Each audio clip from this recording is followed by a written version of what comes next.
നമസ്കാരം. അപ്പോ വീണ്ടും ഒരു വീഡിയോ ആയിട്ട് നിങ്ങളുടെ മുന്നിലേക്ക് വരികയാണ്. കാരണം തീർച്ചയായിട്ടും എന്ന് പറയുന്ന ഈ ഒരു വാക്ക് ഒരിക്കലും എനിക്ക് എടുത്തു കളയാൻ പറ്റില്ല. കാരണം തീർച്ചയായിട്ടും ഒരു കാര്യം പറയാം.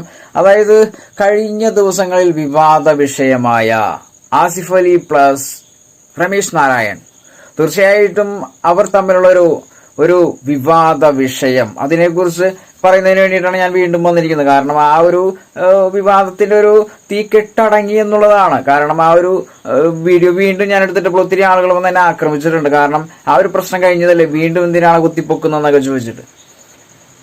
അത് ഇപ്പൊ ഈ ഒരു വീഡിയോ ചെയ്യാനുള്ള ഒരു കാരണം, എന്റെ ഒരു സുഹൃത്ത് യൂട്യൂബിൽ വീഡിയോ ആയിട്ട് വന്നിട്ടുണ്ടായിരുന്നു. ആ ഒരു വീഡിയോ ഞാൻ കണ്ടു ശരിക്കും ആസ്വദിച്ചു. ശരിക്കും പറഞ്ഞാല് ഒരാളെ കൊല്ലുന്നത് കണ്ടിട്ട് നോക്കി, ഒരാളെ കൊല്ലുന്നത് കണ്ടിട്ട് നോക്കിയിരുന്ന് ആസ്വദിച്ചെന്നല്ല പറയുന്നത്. ആ ഒരു വീഡിയോ കണ്ടപ്പോൾ ശരിക്കും ആസ്വദിക്കാൻ തോന്നി. കാരണം അദ്ദേഹം പറയാണ്, ഈ ആസിഫ് അലി എന്ന് പറയുന്ന